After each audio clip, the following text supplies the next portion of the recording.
তো আপনি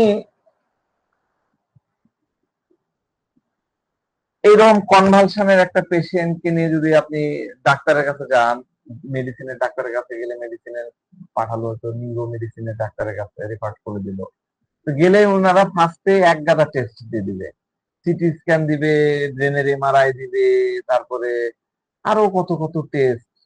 হ্যাঁ, কনভালশনের নিয়ে ডাক্তারের কাছে গেলে এগুলো দিবেই, কিন্তু তার কজেশনটা কি ওটা তো টেস্টে আসবে না।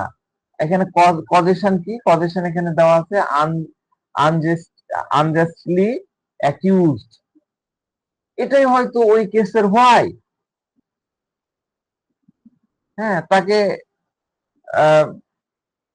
আনজাস্টলি অ্যাকিউজড করা হয়েছে। অ্যাকিউজড মানে কি বলেন দেখি, অ্যাকিউজড মানে কি? দোষ দেওয়া স্যার। দোষ দেওয়া।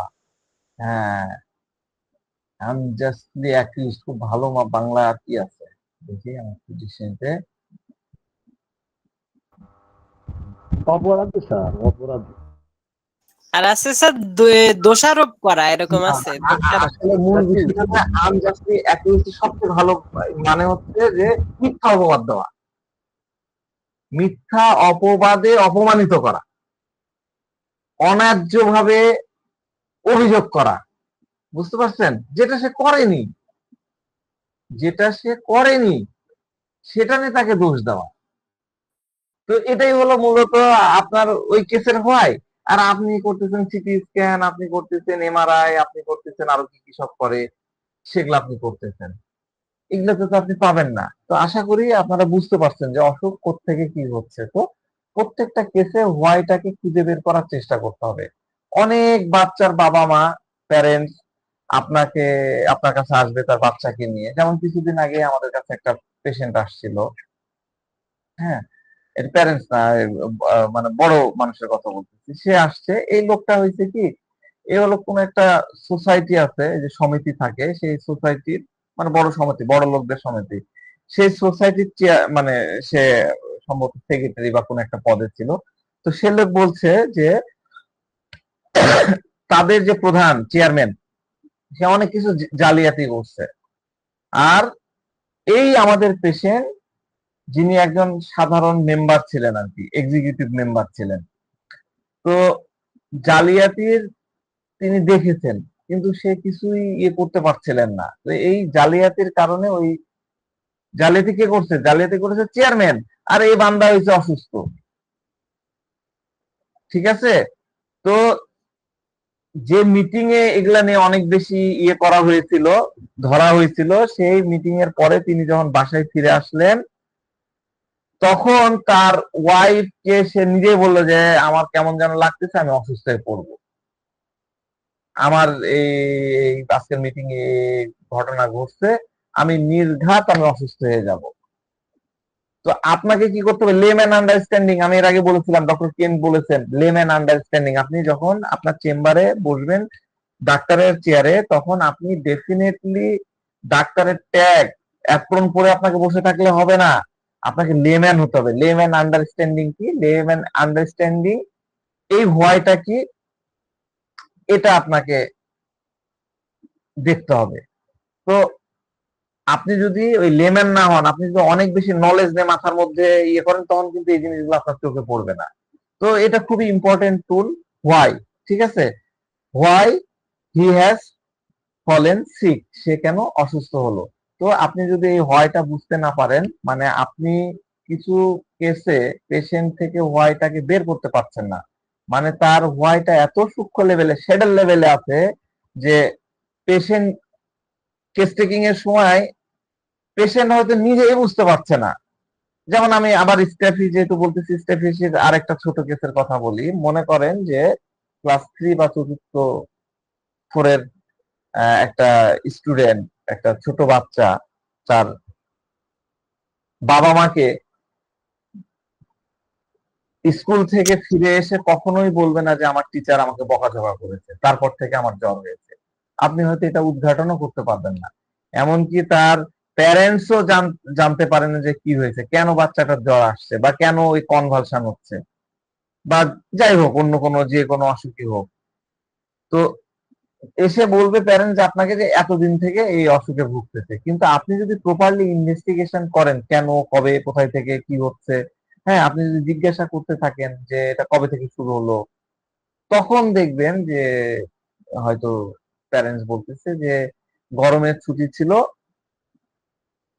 সেই স্কুলে খুবই ভালো ছিল, তো গরমের ছুটি শেষ করে যখন স্কুলে যায় তারপর থেকে তার কনভালশনটা শুরু হয়ে গেছে।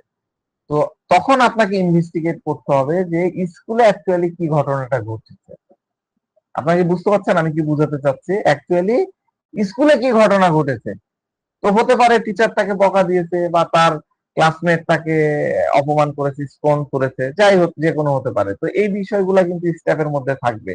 তা আমাদেরকে এইভাবে হোয়াই খুঁজে বের করতে হবে, এটা কিন্তু top most priority.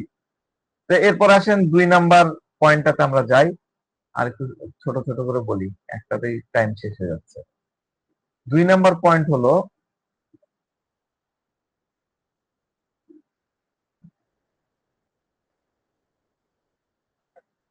What is the need oblique concern of the patient.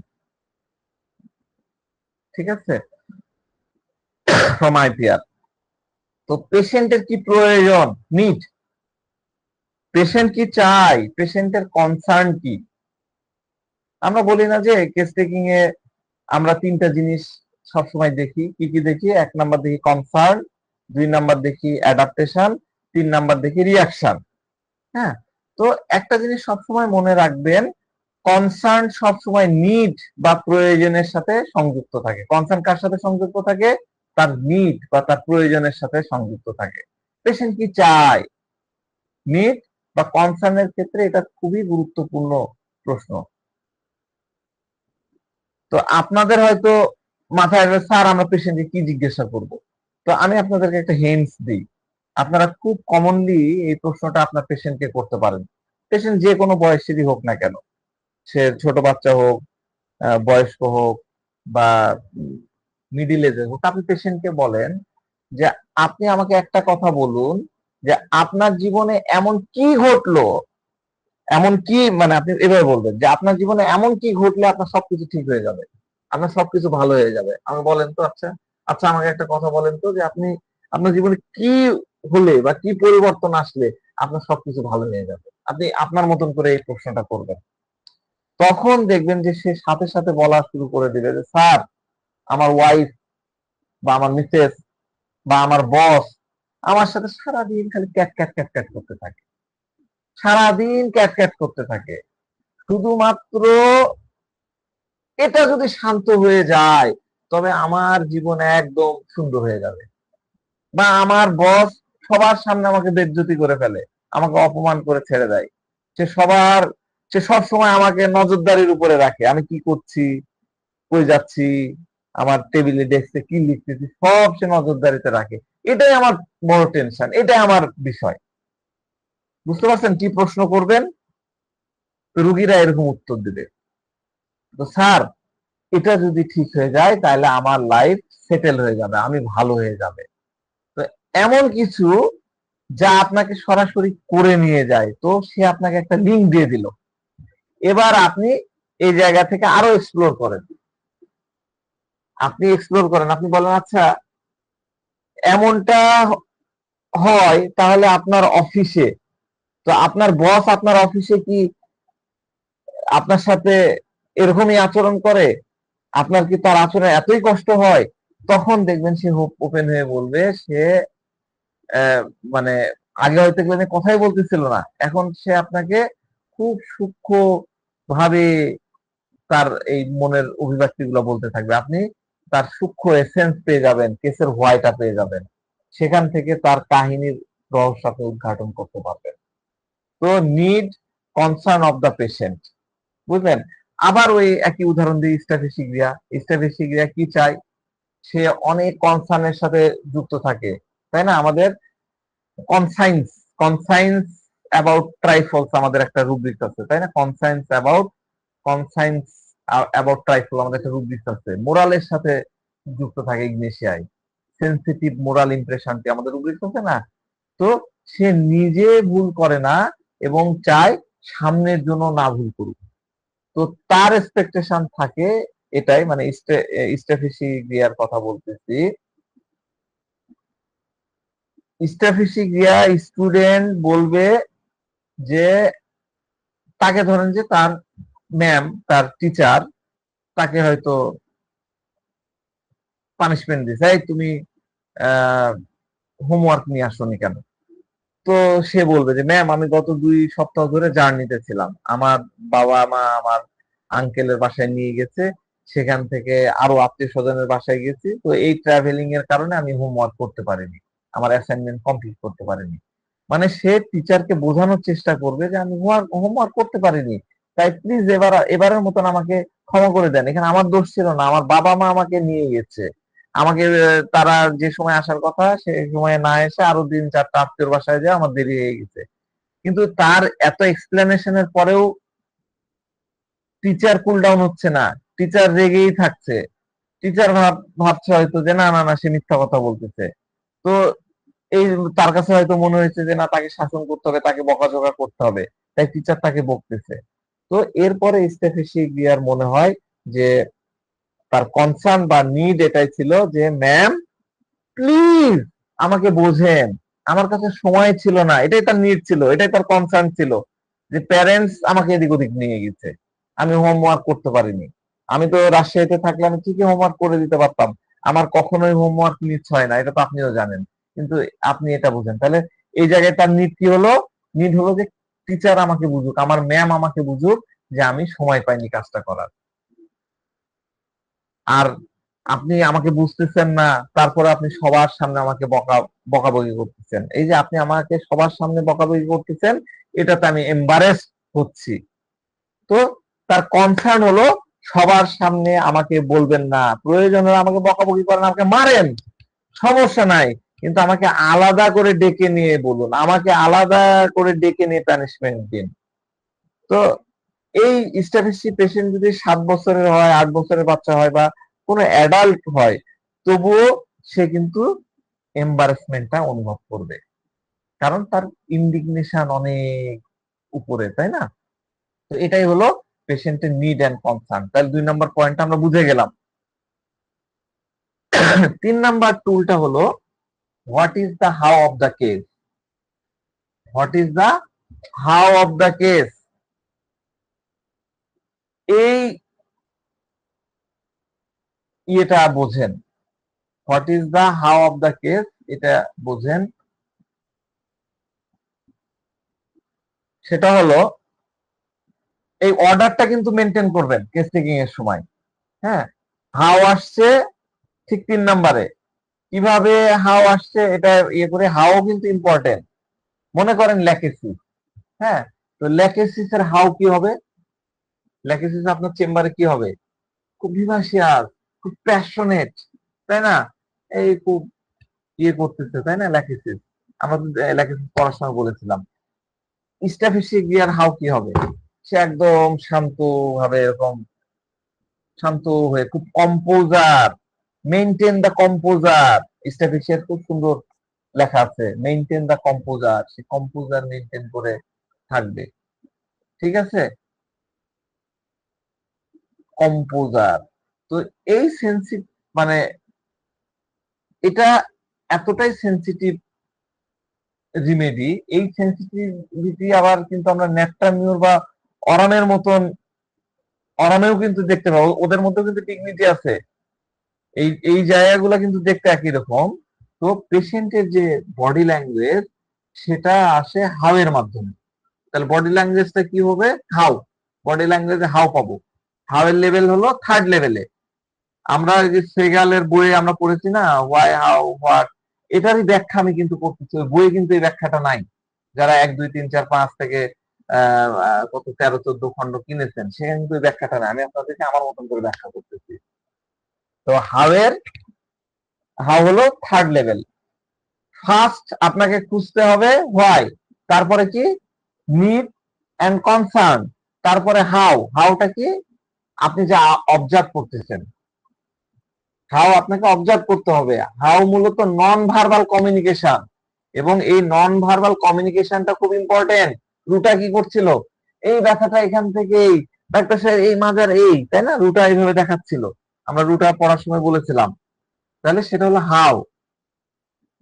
তাহলে হোয়াই কেন হাউ এর থেকে বেশি ইম্পর্টেন্ট?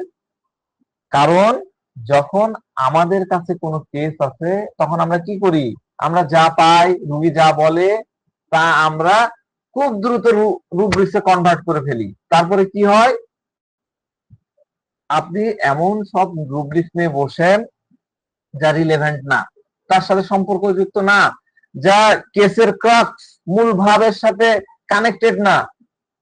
এটা এড়াতে আপনাকে প্রথমে ফিগার আউট করে নিতে হবে যে কেসের ক্রাক্সটা কি, মূল থিমটা কি, সেই রিমেডি বা সেই মেডিসিনের সেন্ট্রাল থিমটা কি, সেটার সাথে এই রিমেডিটাকে ম্যাচ করাতে হবে। তো সেই সেন্ট্রাল থিম কানেক্টেড থাকে হোয়াই এর সাথে। 3 নাম্বার পয়েন্ট হলো হাউ, 2 নাম্বার হোয়াই। তো হাউ এর সাথে নেক্সট পয়েন্ট হলো অ্যাডাপ্টেশন। হাউ এর সাথে নেক্সট পয়েন্টটা কি, অ্যাডাপ্টেশন। 4 নাম্বারটা দেখেন, অ্যাডাপ্টেশন।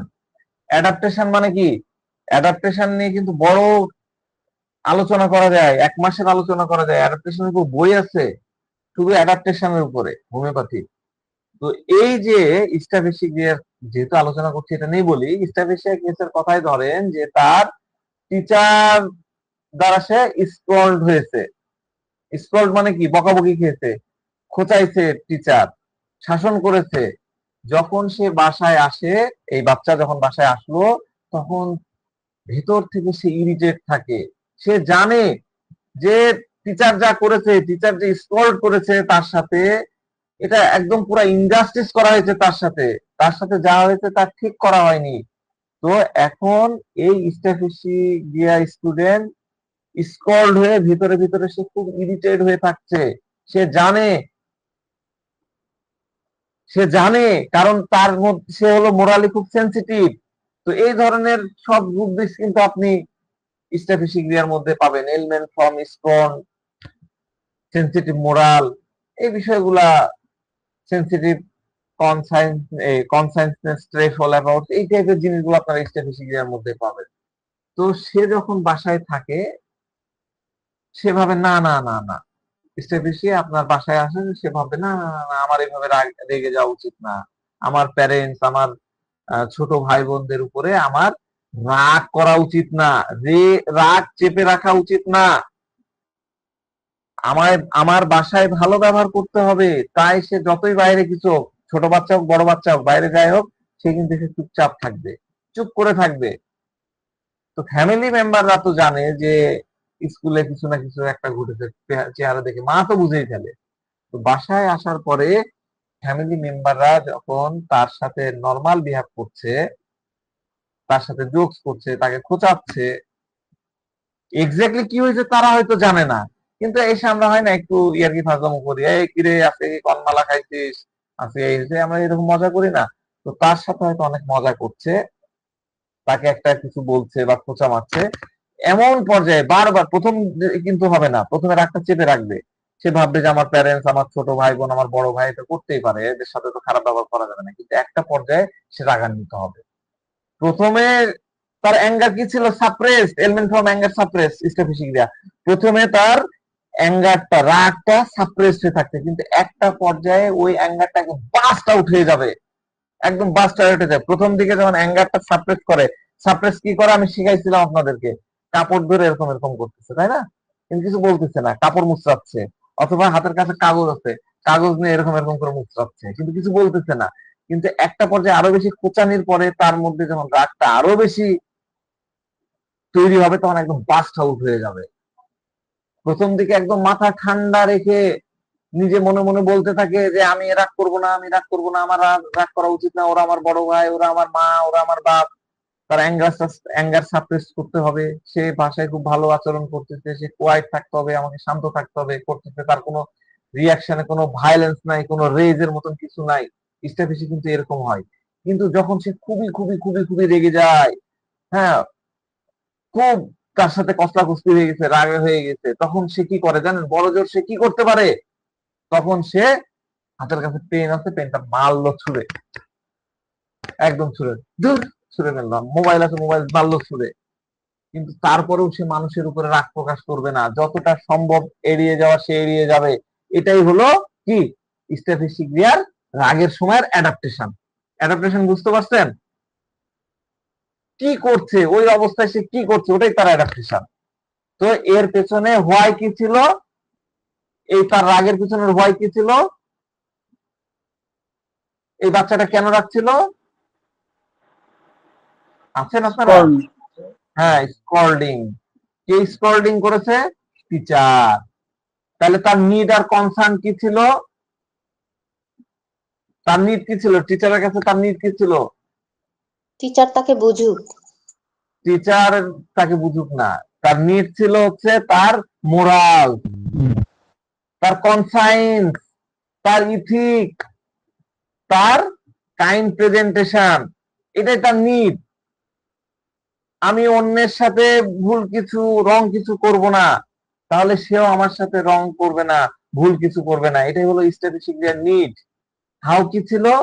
হাউ ছিল মেনটেন দ্য কম্পোজার। সে একদম কম্পোজার করলো, ঠান্ডা হয়ে থাকলো, তাই না?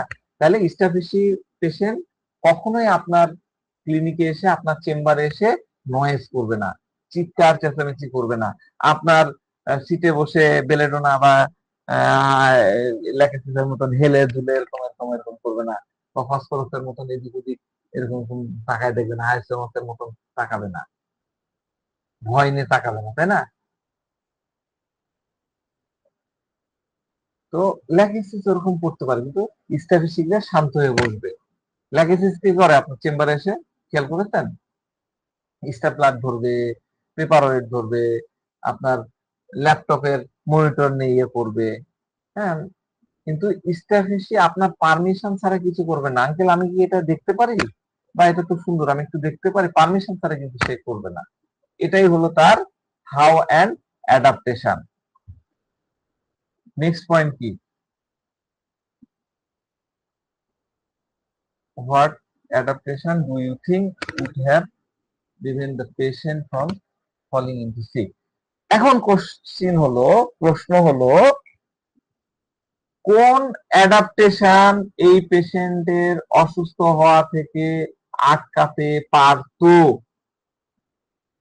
কোন অ্যাডাপ্টেশন এই পেশেন্টকে অসুস্থ হওয়া থেকে আটকাতে পারতো? মানে কি, পেশেন্ট যদি আপনার কাছে আসে এবং আপনার মনে হয় যে এটা তার হয়, তবে আপনি কোশ্চেন করেন, আপনি তাকে প্রশ্ন জিজ্ঞাসা করেন, পেশেন্ট কি করতে পারতো যা করলে সে অসুস্থ হতো না, এইরকম অসুস্থ হয়ে পড়তো না। যেমন একটা এক্সাম্পল দিই, ইগনেশিয়া যখন আপনার চেম্বারে আসে, আপনার ক্লিনিকে আসে, আপনি তাকে অনেকবার জিজ্ঞাসা করেন ফ্যামিলি, আমি কি বলেছিলাম ইগনেশিয়া ফ্যামিলির কথা বাইরে বলবেই না। তো যাক, আপনিও নাসরবান্দা, আপনি অনেকবার জিজ্ঞাসা করলেন, জিজ্ঞাসা করার পরে সে বলা শুরু করলো যে ডাক্তার সাহেব, আসলে বিষয় হলো যে আমার হাজবেন্ড না নেশা করে, ড্রাঙ্কার, প্রতিদিনই নেশা করে, প্রতিদিন সে প্রতিদিন বলা ভুল, মানে প্রায় সে নেশা করে রাত্রে বাসায় ফিরে আসে, প্রায় রাত্রে সে ড্রিঙ্ক করে একদম ড্রাঙ্ক হয়ে ফিরে আসে। তো এতে আমার অনেক রাগ হতে থাকে এবং এরপর থেকে আমার মাইগ্রেন শুরু। ইংলিশে পেশেন্ট এসে বলতেছে, আমি একদম রিয়েল কেস বলতেছি, অল্প অল্প করে বলছি। তো মানে কি, যখন তার হাজবেন্ড এই ড্রিঙ্ক করা শুরু করে, তখন এই ইগনেশিয়া ওয়াইফের রাগ হতে থাকে, কিন্তু ওই যে মোরাল, ওই যে তার মানে সে শিখে আসছে, হাজবেন্ড তার থেকে একটু হলেও বড়, মানে বড় সম্মানিত, তাকে ওইভাবে ইয়ে করা যাবে না, কিন্তু সে কিছু বলতে পারতেছে না, রাগ হচ্ছে, সে কুল ডাউন করে রাখছে, ঠিক আছে, কম্পোজ হয়ে থাকতেছে। এটাতে কি হলো, তার মাইগ্রেন শুরু হলো, মাইগ্রেন, সেই রকম মাইগ্রেন। আপনি যদি তাকে জিজ্ঞাসা করেন যে আপনার হাজবেন্ড কি অ্যাবিউসিভ, আপনাকে মারধর করে, আপনাকে গালমন্দ করে, চকথাপ্পড় মারে, তখন না ডাক্তার সাহেব সে ওরকম না, সে ওরকম না। তাহলে সে কি সংসার চালানোর জন্য যে টাকা পয়সা দরকার, খরচ, সেটা দেয় না? নাকি সে আপনার এই দৈনন্দিন ডোমেস্টিক কাজের জন্য, গৃহস্থলী কাজের জন্য যে জিনিসপত্র আপনি চান সেগুলা কিনে দেয় না? নাকি সে তার দায়িত্ব পালন করে না? স্বামীর যে দায়িত্ব আছে সে দায়িত্ব পালন করে না। তখন সে বলে, না না না ডাক্তার সাহেব, বিষয়টা সেরকম না। সে সবকিছু শেয়ার করে, সে ভালো স্বামীর দায়িত্ব 100% পালন করে, স্যাটিসফ্যাকশনে কোনো প্রবলেম নাই, টাকা পয়সা দিচ্ছে। কিন্তু তার মানে তো এই নয় যে মদ খেয়ে তাকে দেরিতে বাসায় আসতে হবে। বাচ্চাদের উপরে তো এটা গুড ইমপ্রেশন পড়ে না, ব্যাড ইমপ্রেশন ইম্প্যাক্ট পড়ে। আমার বাচ্চারা যখন দেখে যে বাবা এরকম টাল হয়ে আসে, তো এটা তো খুব ব্যাড ইম্প্যাক্ট পড়বে। আমার হাজবেন্ড যদি মদ খেয়ে আসে, তাহলে আমি বাচ্চাদেরকে কি শেখাবো? আমি কি বলবো যে তোদের বাবা মাতাল হয়ে বাসায় আসে? তো দেখেন ডাক্তার সাহেব, ইংলিশে এভাবে কথা বলে। তো ডাক্তার সাহেব দেখুন, ডাক্তার সাহেব দেখুন, আপনি স্যালারি দিচ্ছেন, আপনি মাস শেষে এক গাদা টাকা, মাসের শুরুতে এক গাদা টাকা দিয়ে দিচ্ছেন, এটা মানেই তো যথেষ্ট না। এই যে রাইট আর রং এর কনফ্লিক্ট, আমি ইংলিশে পড়ানোর সময় বলেছিলাম রাইট এন্ড রং এর কনফ্লিক্ট, যা ইংলিশের মধ্যে এইভাবে চলে আসে। এই বিহেভিয়ার ভুল, এই ড্রিঙ্ক, মানে সে ড্রিঙ্ক করতেছে কিন্তু অ্যাবিউজ তো করছে না, কিন্তু তারপরে এটা ভুল। আপনি ড্রিঙ্ক করেন আর অ্যাবিউজ করেন না, এর মানে এই নয় যে আপনি ভুল করছেন না। ড্রিঙ্ক করা নিজে একটা রং কাজ। আপনি গালাগালি করছেন না তো কি হয়েছে, এটা পরের কথা। আপনি মদ গিলে আসছেন, মদ খাওয়ার পরে আপনার ওয়াইফকে বা ফ্যামিলি মেম্বারদের মারধর করছেন কিনা এটা পরের কথা। ড্রিঙ্ক করাটাই তো রং। আমাদের সমাজ ব্যবস্থায় ড্রিঙ্ক তো একদমই গ্রহণযোগ্য না। তো ইংলিশে এইভাবে কথা বলবে, সে কথা বলবে কিভাবে? রাইট আর রং নিয়ে। আপনি যদি পেশেন্টকে বোঝার চেষ্টা করেন, আপনি আপনি তাকে ধরেন যে বোঝাচ্ছেন, বোঝানোর চেষ্টা করছেন যে আপনার হাজবেন্ড হয়তো বড় জায়গায় সোসাইটি মেনটেন করে, কমিটি মিটিং টিটিং এ থাকে, তো ওগুলা মিটিং টিটিং এ গেলে একটু একটু তো হয়, ড্রিঙ্ক ট্রিঙ্ক হয়, মাঝে মধ্যে না হলো খাইলো, ওটা তো সমস্যার কিছু না। তখন ইগনিশিয়া বলবে, না না না, আজকে সে এক প্যাক খেলো, কালকে 2 প্যাক খেলো, এভাবে চলতে চলতে 6 মাস পরে তো সে একদম ড্রাঙ্কার হয়ে যাবে। এখন আপনি যদি তাকে বুঝাতে যান যে আরে এখন তো স্বল্প খাচ্ছে, আর বাসায় দেরিতে আসার কারণ হয়তো অফিসে লেট হচ্ছে, বা অন্য কিছু ছিল, হ্যাঁ এই কারণে হয়তো দেরি হয়েছে। এখন আপনারা আপনাদের মনে বা আপনাদের মাইন্ডে এটা ভাবেন যে আপনি ইগনিশিয়াকে বোঝাতে চাচ্ছেন, যদি ইগনিশিয়া নিজে থেকে চিন্তা শুরু করে, একটু চিন্তা করে যে আমার হাজবেন্ড তো গালাগালি করে না, সে তো আমাকে কখনো হাত তোলেনি, আমাকে পেটায়নি, এমনকি মাসের শুরুতেই বান্ডিল দিয়ে দেয়, হ্যাঁ, এবং কখনো টাকা পয়সা চাইলেও না বলেনি, হ্যাঁ, তো এটা ঠিক আছে। কিন্তু রিসেন্টলি তার বস চাপ দিয়েছে বলে বসের সাথে ইদানিং সে ড্রিঙ্ক খাওয়া শুরু করেছে। এখন যদি আপনি এটা বলেন, ইগনিশিয়া কিন্তু বুঝবে না, কারণ সে পেশেন্ট হয়ে আসছে। সে যদি বুঝতোই, এই ফিলিংসটা যদি তার মধ্যে আসতো, তাহলে কিন্তু তার মাইগ্রেন হতো না। তো এই ফিলিংটা আসলে রিয়েলাইজেশন বা উপলব্ধি, আপনি যখন ইগনিশিয়া দিবেন তখন তার মধ্যে এই রিয়েলাইজেশনটা আসবে। তখন তার মধ্যে আসলে না, আসলে ব্যাপারটা ওরকম না, ওই যেহেতু সঙ্গে থাকতে হয়, ওই কারণে 2-1 ঢোক খাইতে হয়। তো কারেক্ট সিমিলিমাম দেওয়ার পরে পেশেন্ট কি হয়, আমরা যখন কারেক্ট সিমিলিমাম দিই তখন পেশেন্ট তার রিয়েলিটিতে ফিরে আসে। তো এই সমস্ত ইমোশন, তার সিক বা তার পারভার্টেড বা এক্সাজারেটেড বা ডিসপ্রপোর্শনেট ইমোশন গুলাকে কি করে? মডারেট করে। আপনি সিমিলিমাম দিয়ে দিলেন, তার যে এক্সাজারেশন থাকে, আমরা দেখি না যে পালসিটিলার পেশেন্টরা এক্সাজারেটেড হার্ট সিম্পটম, চিৎকার করে করে অ্যাটেনশন পাওয়ার জন্য কান্নাকাটি করে, পালসিটিলা দেওয়ার পরে ওই কান্নাকাটি গুলা থেমে যায়। তাহলে কারেক্ট সিমিলিমাম এই জিনিসগুলাকে রিস্টোর করে ফেলে। তো কিভাবে রিস্টোর করে, তার মধ্যে পেশেন্টের মধ্যে সেলফ রিয়েলাইজেশন চলে আসে। এই ওয়ার্ডটা মনে রাখবেন, অবশ্যই মনে রাখবেন, সেলফ রিয়েলাইজেশন। তো এই কেস টেকিং এ এই বিষয়গুলা খুব ইম্পর্টেন্ট। তো এটা ছিল আমাদের 5 নাম্বার পয়েন্ট। 6 নাম্বারটা কি? 6 নাম্বার পয়েন্টটা হলো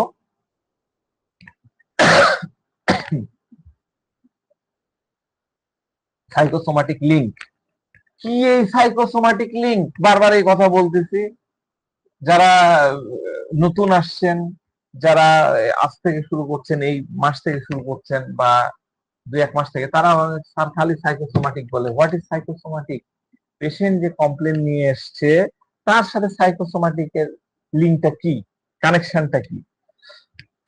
যেমন ধরেন আরেকটা স্টাফিসিয়া পেশেন্ট, যার সার্ভিকাল স্পন্ডালাইসিস, মানে বুঝেন তো, এই যে পুরো নেক, ঘাড় ব্যথা করে। তো আপনি এই সার্ভিকাল, আমি আপনাদেরকে লিস্ট দিয়ে দিব, আপনারা যারা ইংরেজি ভালো বোঝেন না তাদের জন্য বাংলায় করে দেবো, আমাকে একটু সময় দিতে হবে। এই জিনিসগুলো কোথায় কি মিনিং করে সেটা ব্যাখ্যা সেখানে আপনি পাবেন। তো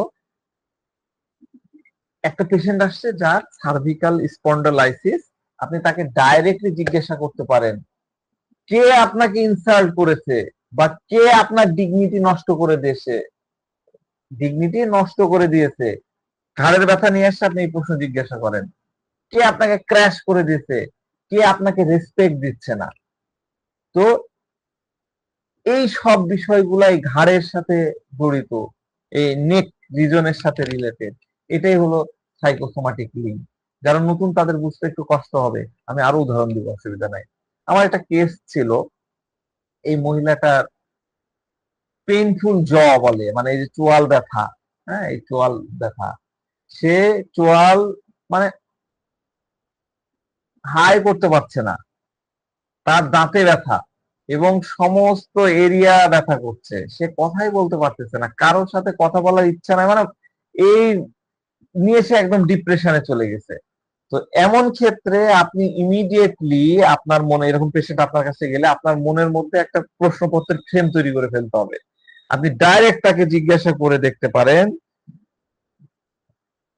দেখেন তার বডি আপনাকে কিন্তু বলছে কিছু কথা, সে বডি ল্যাঙ্গুয়েজ আপনাকে পড়তে হবে। বডি এক্সপ্রেস করছে, এই এক্সপ্রেসের সিমটমটাই হলো পেইনফুল জ। সে হা করতে পারছে না, তার দাঁত ব্যথা করছে, সারা মুখ চোয়াল ব্যথা করছে, কথা বলতে পারছে না, কারোর সাথে কথা বলতে ইচ্ছা করছে না, সে কথা বলাই বন্ধ করে দিল, ডিপ্রেশনে চলে গেল। তো আপনি তাকে ডাইরেক্টলি প্রশ্ন করতে পারেন, আচ্ছা এমন কি আছে যা আপনি বলতে পারছেন না, এমন কি আছে যা আপনি এক্সপ্রেস করতে পারছেন না, বা আপনাকে বলতে দেওয়া হচ্ছে না, আপনার গলা দাবায় দেওয়া হচ্ছে, আপনাকে বলতে দেওয়া হচ্ছে না।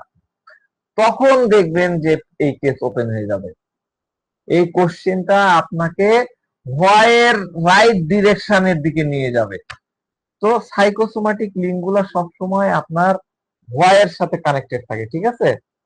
তো এটা আপনাকে কেস টেকিং এর কি করবে, টাইমটাকে কমায় দিবে, আপনার কেসকে ছোট থেকে আরো ছোট হতে দিবে, আপনাকে কেবল রিলেভেন্ট বিষয়গুলোকে জিজ্ঞাসা করতে হেল্প করবে আপনি যদি এই টেকনিক শিখতে পারেন।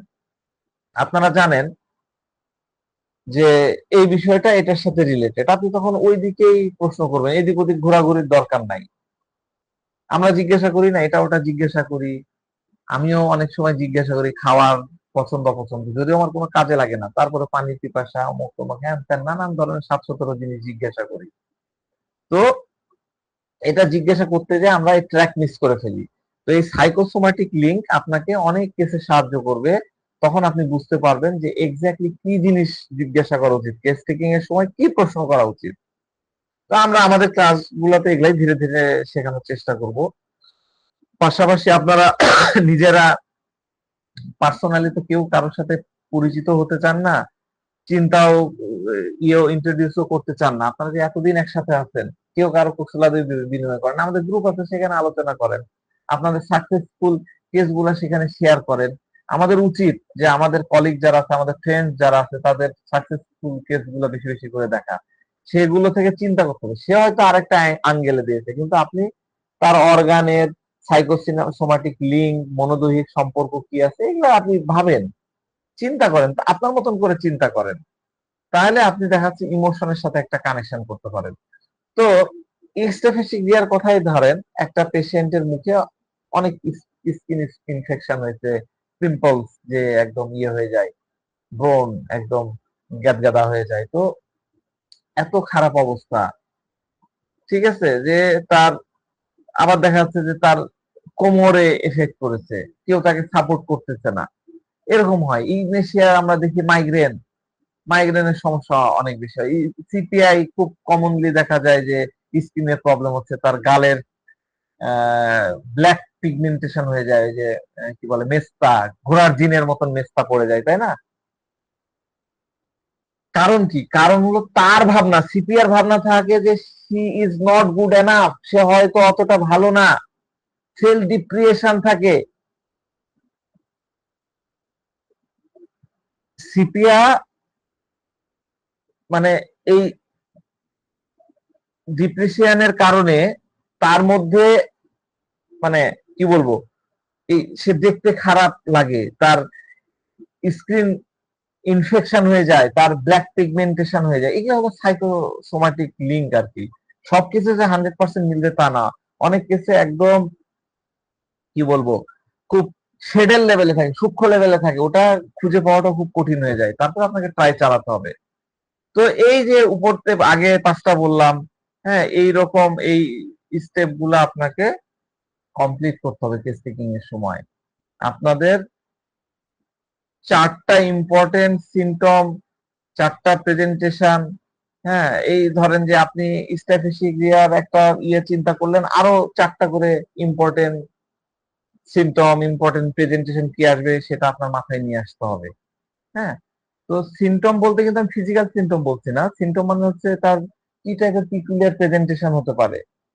হ্যাঁ, আপনার কেসে অন্তত 4-5টা স্পেসিফিক প্রেজেন্টেশন আপনাকে খুঁজে বের করতে হবে, তারপরে আপনি না রুব্রিকে কনভার্ট করলেন না মেডিসিনে আসলেন। তো আপনাকে হুট করে রুব্রিক্স নেওয়া, রুব্রিক্স পিক করা, তারাও করা যাবে না। কিছু কিছু কেসের ক্ষেত্রে ব্যাপারটা খুবই সহজ, খুবই স্পষ্ট থাকে, আপনি পিকুলিয়ার বিহেভিয়ার গুলো একদম দেখতে পাবেন, খুব ইউনিক প্রেজেন্টেশন দেখতে পাবেন। হ্যাঁ, এবং সেই সাথে প্রেজেন্টেশনের সাথে সাথে দেখবেন যে আপনার মাইন্ডের মধ্যে রুব্রিক্স চলে আসছে। কিন্তু এইগুলোর জন্য তাড়াহুড়া করা উচিত না, এটা কিন্তু একটা পয়েন্ট, এটা মনে রাখবেন। আচ্ছা, এরপরে দেখেন 8ম পয়েন্টটাতে আসেন, আপনি ডিসাইড করবেন যে কি রিমেডি কি হবে। দেখেন, আমি আপনাদের বলতে পারি, আপনি যদি এই যে প্রসেসটা ফলো করেন, এই সমস্ত স্টেপ গুলাকে যদি আপনি ফলো করেন এবং প্রত্যেকটা পয়েন্ট সম্পর্কে যদি আপনি পর্যাপ্ত ইনফরমেশন কালেক্ট করতে পারেন, তবে এই মুহূর্তে আপনার কেসের 9ম স্টেজে আপনি এসে যাবেন। এখানে এটা 9ম স্টেজ আমি যেটা বলেছি, what remedy you will prescribe, এখানে চলে আসছেন, আপনি রেমেডি সিলেক্ট করছেন। আপনার মনে হবে যে যেন আপনার মাথায় সমস্ত চাপ হালকা হয়ে যাবে, এই এগুলা স্টেপ ফলো করার পরে আপনার একদম হয়ে ইগনেশিয়া চলে আসছে, স্টাফিসি চলে আসবে, এরকম একটা ফিলিং, মানে আপনার মন মে লাড্ডু ফুটা, অ্যাডভার্টাইজটা মনে আছে না, দিল মে লাড্ডু ফুটা, এরকম দিল মে লাড্ডু ফুটা শুরু হয়ে যাবে। আপনার ফিলিংস, এক ধরনের ফিলিংস, গুড ফিলিংস চলে আসবে। আপনার এই ফিলিংস, হ্যাঁ এটাই মেডিসিন, ইয়েস ইয়েস ইয়েস, আমি পেয়ে গেছি, মনের মধ্যে দেখবেন যে আপনি এরকম অনুভূতি আসছে, আপনি পিকিউআরএস পেয়ে গেছেন, আপনি সাইকোসোমাটিক লিঙ্ক পেয়ে গেছেন, হোয়াই হাউ হোয়াট সব পেয়ে গেছেন। আপনি ডাইরেক্টলি পেশেন্টকে তখন বলতে পারবেন, হ্যাঁ আপনি আলবাত অসুস্থ, এই সুস্থ হয়ে উঠবেন, আপনি সুস্থ হয়েই যাচ্ছেন, এই তো 2টা দিন দেন আপনি সুস্থ হয়ে গেছেন। আমি আপনাকে আপনার জন্য যে রিমেডিটা দিব এটা অলরেডি আমি বুঝে গেছি, আমি সিলেক্ট করে ফেলেছি। আপনি এগুলো বলবেন আর দেখবেন যে আপনার মনের মধ্যে দিল মে লাড্ডু ফোটা হয়ে যাবে, ইউরেকা ফিলিংস আপনার মধ্যে চলে আসবে। ঠিক আছে, এটাই হলো yes, this is the remedy. তো এই স্টেপ গুলো আপনাকে ফলো করতে হবে। আপনি এই স্টেপ ফলো করলে পেশেন্টকে বলতে পারবেন যে আপনি 2 দিনের মধ্যে ভালো হবেন। তো আমি এই ইয়েগুলাকে মোটামুটি ফলো করতাম। আগে তো খুব গ্রামাটিক্যালি ফলো করতাম, এখন আর অত প্রয়োজন হয় না। তো দিয়ে আমি দেখেছি, আগে আমি আমার চেম্বারে মেডিসিন খাওয়াই দিতাম রুগীকে। দিলেই দেখা যাচ্ছে 5-10 মিনিটের মধ্যে রুগী গুড ফিলিং তার মধ্যে চলে আসে। ধরেন যে 4 বছর 5 বছর ধরে একটা প্রবলেম সে ভুগছে, একটা কষ্ট ভুগছে, ডিপ্রেশনে আছে, ভালোই লাগে না।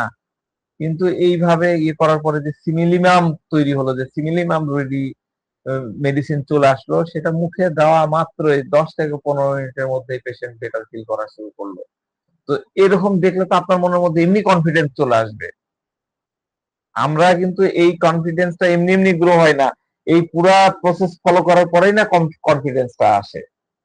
তো যদিও প্রত্যেকটা কেসে আপনার এরকম আসবে না, এটা পসিবল না, আমারও আসে না, কিন্তু আপনাকে অ্যাটলিস্ট আপনি ফেলিওর হলেও জানতে পারবেন যে কোন এরিয়া আপনি মিসিং করেছেন। আপনি হয়তো কেস টেকিং এর সময় হোয়াইটাকে পাচ্ছিলেন না, হোয়াইটা খুঁজে পাচ্ছিলেন না, তাই আপনি হয়তো কাঙ্ক্ষিত রেজাল্ট পাননি। পরের বারে আপনি এই বিষয়টা আরো সতর্ক থাকবেন, আপনি বুঝতে পারবেন যে আপনি কেন কেসটাতে মানে সাকসেস হননি। তো আপনাকে ফার্স্ট প্রেসক্রিপশনে মিস হয়ে গেলেও নেক্সট প্রেসক্রিপশনে আপনাকে চেষ্টা করতে হবে কেসের হোয়াইটা কি ছিল সেটাকে খুঁজে বের করার।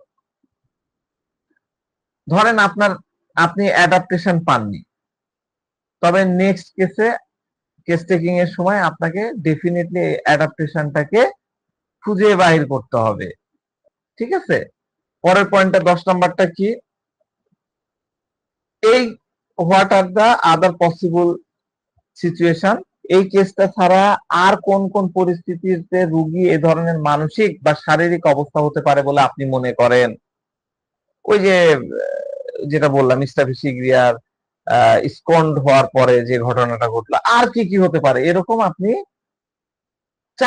কমপক্ষে চারটা সিমিলার সিচুয়েশন আপনি কল্পনা করেন, শেখার জন্য আমি বলতেছি। আপনি প্রেসক্রিপশন কমপ্লিট হয়ে গেল, আপনি সিমিলিমাম পেয়ে গেলেন, আপনি রিমেডি প্রেসক্রাইব করলেন। এখন মনে করেন ওই পেশেন্ট যদি আপনার সামনে বসে থাকে, ঠিক সেই মুহূর্তে ওই অবস্থায় আপনি ভাবতে শুরু করেন যে এ যদি স্টাফিসি কেস হয়, সে যদি টিচারের কাছ থেকে বকা খেয়ে স্কন্ড হয়েছে, তবে অন্য কোন এরিয়া বা সিচুয়েশন আর কি কি হতে পারে। নেক্সট বাচ্চা পেশেন্ট স্টাফিসিয়া গিয়া হয়তো সেম সিচুয়েশন নিয়ে আপনার কাছে আসবে না, অন্য কোনো স্টোরি নিয়ে আসবে, অন্য কোনো ভাবে বা অন্য কোনো ফরমেটে হয়তো সে এম্বারাসমেন্ট হয়ে আসবে। তাহলে আপনাকে চিন্তা করতে হতে পারে যে আর কি কি হতে পারে, আপনাকে কিন্তু ভাবতে হবে, শেখার কিন্তু এটা একটা ইয়া। যেমন ধরেন আরেকটা স্টাফিসি পেশেন্ট আসছিল, এটাও কিন্তু রিয়েল কেস বলতেছি, কিন্তু ছোট করে বলছি।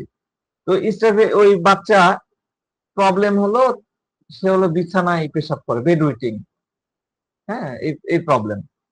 তো কি হয়েছে, সে বেশ কয়েক বছর ধরে বিছানায় পেশাবের সমস্যায় ভুগছে, কিন্তু রিসেন্টলি হলো কি, তার খুবই ফেভারিট একটা আঙ্কেল, তার মামা, তার পরিবার নিয়ে তাদের বাসায় বেড়াতে আসছে।